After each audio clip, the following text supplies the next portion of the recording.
स्वागत है आपका हमारे इस चैनल प्राचीन ज्ञानवर्धक कहानियां में। दोस्तों, बुढ़ापे में कौन संतान अपनी माता पिता को अकेला छोड़कर चला जाता है।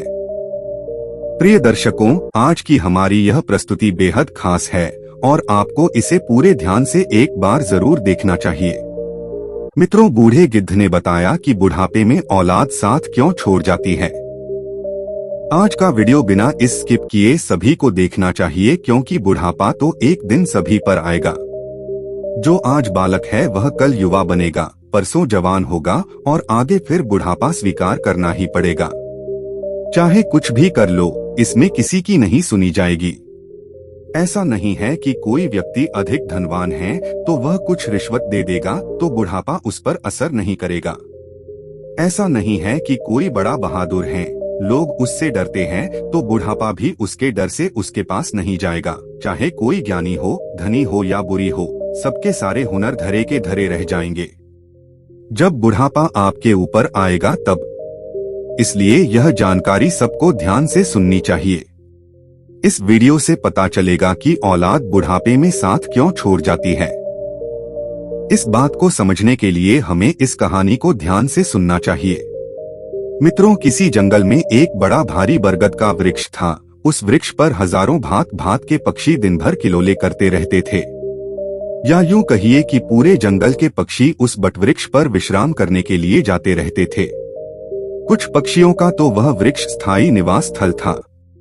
उस वृक्ष पर रहकर पक्षी अपार आनंद की अनुभूति प्राप्त करते थे। कहते हैं, हम जब किसी स्थान पर या किसी व्यक्ति के साथ एक लंबे समय तक रहते हैं तो हमें उससे मोह हो जाता है। इसी तरह उस वृक्ष पर रहने वाले सभी पक्षियों को उस बटवृक्ष से मोह गया था। कुछ दिनों बाद जंगल सूखा पड़ गया। कई वर्षों से पानी नहीं बरसा। जंगल के वृक्ष सूख सूख कर मुरझाने लगे। वो वटवृक्ष भी पानी न बरसने के कारण सूखने लगा। समस्त पक्षी धीरे धीरे करके उस वृक्ष को छोड़कर जाने लगी। जब वो वृक्ष पूरी तरह से सूख गया, उसके पत्ते डाली टूटकर नीचे गिरने लगी, तो उस वृक्ष पर रहने वाले सारे पक्षी उसको त्याग कर किसी दूसरे स्थान पर चले गए। केवल एक बूढ़ा गिद्ध उस वृक्ष पर अकेला बैठा रह गया।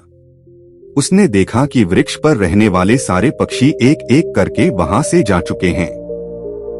कुछ पक्षियों ने उस बूढ़े गिद्ध से भी चलने को कहा, परंतु गिद्ध ने जाने से मना कर दिया। बूढ़े गिद्ध ने सोचा कि मेरा जन्म इसी पेड़ पर हुआ है, इसी वृक्ष पर मैं खेल कूद कर बड़ा हुआ हूँ। मेरे जीवन के सारे सुख इसी वृक्ष ने दिया है। आज जब इसके ऊपर विपत्ति है तो मैं इसे विपत्ति में छोड़कर अकेला कैसे चला जाऊं।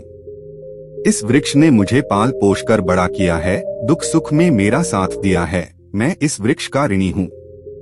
मैं मर कर भी इस वृक्ष को छोड़कर नहीं जाऊंगा।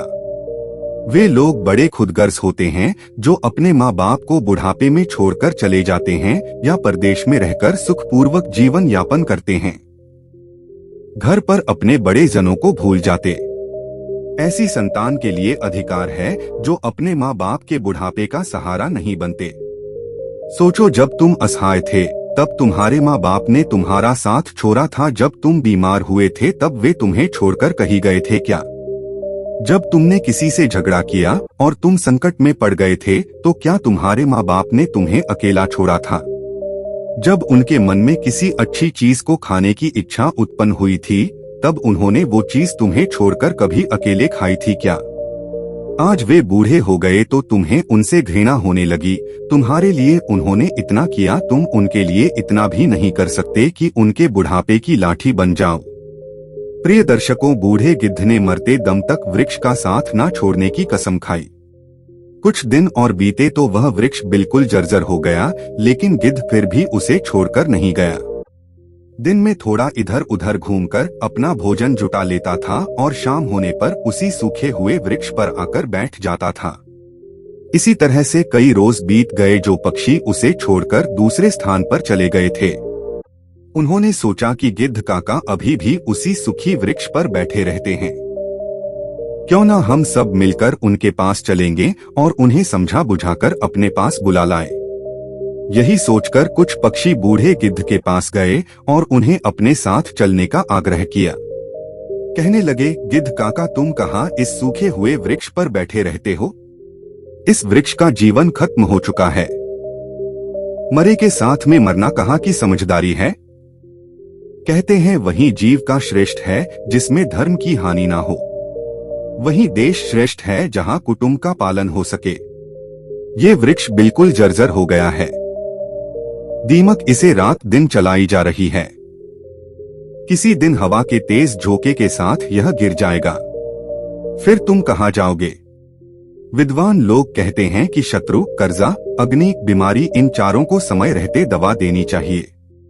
जो इनसे अपना समाधान नहीं करता वह बेमौत मारा जाता है। ठीक इसी प्रकार तुम्हें भी इस वृक्ष को छोड़कर किसी खुशहाल स्थान पर अपना निवास बना लेना चाहिए। मित्रों, समस्त पक्षियों के समझाने पर भी बूढ़ा गिद्ध उस वृक्ष को छोड़ने के लिए तैयार नहीं हुआ। कहने लगा, भाइयों, यह वृक्ष मेरे माँ बाप के समान है। मेरे माता पिता मुझे जन्म देकर इसी वृक्ष पर मुझे छोड़कर चले गए थे। उनके जाने के बाद मैं इसी वृक्ष पर खेलकर बड़ा हुआ हूँ। जीवन के सारे सुख मैंने इसी वृक्ष पर पाए हैं।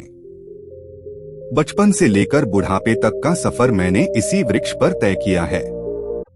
अब इस मुश्किल घड़ी में मैं इसका साथ छोड़कर कैसे चला जाऊं, ये मेरी सबसे बड़ी खुदगर्जी होगी। कहते हैं भक्त, सेवक और स्नानागर जो यह कहता हो कि मैं आपका ही हूँ। इन लोगों को संकट पड़ने पर भी नहीं छोड़ना चाहिए। जो इन्हें संकट में छोड़कर जाता है उन्हें बहुत बड़ा पाप लगना। संतानों को कभी मनुष्य की योनि में जन्म नहीं मिलता। गिद्ध ने कहा, मैं अपनी मृत्यु तक इसी वृक्ष पर रहूंगा। आप लोग जाइए यहाँ से। जिद्द की बात सुनकर सारे पक्षी निराश हो जाते हैं। वे लौटकर वापस चले जाते हैं।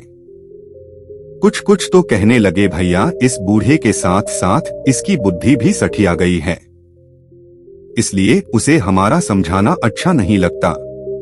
अगले दिन कुछ पक्षी उसे फिर समझाने के लिए आए, लेकिन गिद्ध ने जाने से फिर मना कर दिया। इस बार सारे पक्षी लौटकर अपने घर नहीं गए। वे सीधे इंद्र के पास पहुंचे और उन्हें सारी बात बताई कि हे भगवान, हम जिस वन में रहते हैं वहां कई बरसों से पानी नहीं बरसा है। पूरा जंगल पानी से सुन है। पेड़ पौधे सब सूख चुके हैं। जंगल के सभी जीव जंतु जंगल छोड़कर दूसरे स्थान पर चले गए हैं। पर दुख की बात यह है कि जिस बरगद पर हम लोग रहते थे उसी बरगद पे एक बुढ़ा गिद्ध भी रहता है। हम लोग तो चले आए पर वो गिद्ध उस बरगद को छोड़कर कहीं नहीं जाना चाहता है। वृक्ष सूखकर जर्जर हो चुका है। वो कभी भी गिर सकता है। हम लोग उन्हें समझाने गए थे पर वो फिर भी उस वृक्ष को छोड़ने के लिए तैयार नहीं हुए। वो कह रहे थे कि मरते दम तक मैं इस वृक्ष का साथ नहीं छोड़ूंगा। इसीलिए है भगवान, आप स्वयं चलकर उन्हें समझा दीजिए, शायद वह आपका कहना मान जाए। मित्रों, पक्षियों के निवेदन को इंद्र ने स्वीकार कर लिया और इंद्रदेव पक्षियों के साथ उस वन में जाकर उस बूढ़े को समझाने लगते हैं। देवराज इंद्र, तुम्हें समझाने आया हूँ। यह वृक्ष बहुत ही जर्जर स्थिति में पहुंच गया है। इसकी डालियां सूखकर गल चुकी है। इस पर छाया के लिए एक भी सूखा पत्ता नहीं बचा है और आप भी बहुत बूढ़े हो चुके हो। किसी दिन यह वृक्ष गिर गया तो आपकी मृत्यु हो सकती है। इसलिए इस वृक्ष को छोड़कर किसी सुरक्षित स्थान पर चले जाइए। प्रिय दर्शकों, इंद्र की बात सुनकर बूढ़ा गिद्ध कहने लगा है, भगवान एक बात बताओ, जब मेरा जन्म हुआ था तो मेरे माता पिता मुझे इसी वृक्ष पर छोड़कर स्वर्ग सिधार गए थे। मैं जब असहाय था तो मुझे इसी वृक्ष ने पाल पोषकर बड़ा किया। मैं इसी पर खेला खुदा हूँ, इसी पर रहकर सारे सुख उठाए हैं। इसी वृक्ष पर रहते रहते मैं बूढ़ा हो गया। मेरा पूरा जीवन इसी वृक्ष की छाव में बीता है। आज जब इस वृक्ष पर विपत्ति आ गई तो मैं इसे छोड़कर कैसे चला जाऊं? अक्सर लोग यही करते हैं कि विपत्ति आने पर गरीबी में अपने हितों का, अपने बंधुओं का साथ छोड़कर चले जाते हैं। मतलबी लोगों की तरह नहीं हूँ।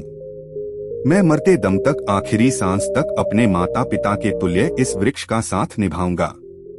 गिद्ध का ऐसा अद्भुत प्रेम देखकर इंद्र बहुत खुश हो जाते हैं और कहते हैं, है किधर, आज मैं तुम्हें वरदान देना चाहता हूँ, बताओ तुम्हें क्या चाहिए। तब गिद्ध कहता है, हे भगवान, यदि देना चाहते हो तो मुझे वरदान नहीं चाहिए, इस बरगद को वरदान दे दीजिए ताकि यह हरा भरा हो जाए, इसके आयु बढ़ जाए। मैं तो वैसे भी बूढ़ा हो चुका हूँ, थोड़ी बहुत दिन का जीवन शेष बचा है। मेरे बाद इस वृक्ष की छाया में हजारों पक्षी सुखी रहेंगे, सबका भला होगा तो मुझे भी खुशी होगी। जिद की बात सुनकर इंद्र ने उस वृक्ष को फिर से हरा भरा बना दिया, पूरे जंगल में पानी बरसा दिया। सारे जंगल के वृक्ष फिर से हरे भरे हो गए, चारों तरफ हरियाली छा गई। जो जीव जंतु, पशु पक्षी जंगल को छोड़कर चले गए थे, वे फिर से उसी जंगल में लौट आए। सारे पक्षी उसी बरगद पर आकर कल कल करने लगे। सब पक्षी उस बूढ़े गिद्ध काका की खूब सेवा करने लगे। उनके लिए भोजन पानी सब वही लाकर देते थे। मित्रों, इस प्रकार गिद्ध का शेष जीवन सुखपूर्वक बीत गया। हमें भी इस कहानी से सीख लेनी चाहिए कि अपनों का बुरे वक्त में कभी साथ नहीं छोड़ना चाहिए, खास करके जिसने आपको जन्म दिया है, उस माँ का और पालन पोषण करने वाले उस पिता का भी आपके जीवनदाता है। आपको पाल पोस कर बड़ा करने में उन्होंने बहुत तकलीफ उठाई है। उनके बुढ़ापे में यदि आप उनका सहारा नहीं बन पाए तो यह जीवन किसी काम का नहीं रहेगा। दोस्तों, यह वीडियो यदि पसंद आया हो तो वीडियो को लाइक करना और चैनल को सब्सक्राइब करना तथा अपने मित्रों को शेयर जरूर करना। वीडियो को अंत तक देखने के लिए आप सभी का बहुत बहुत धन्यवाद। जय श्री कृष्ण।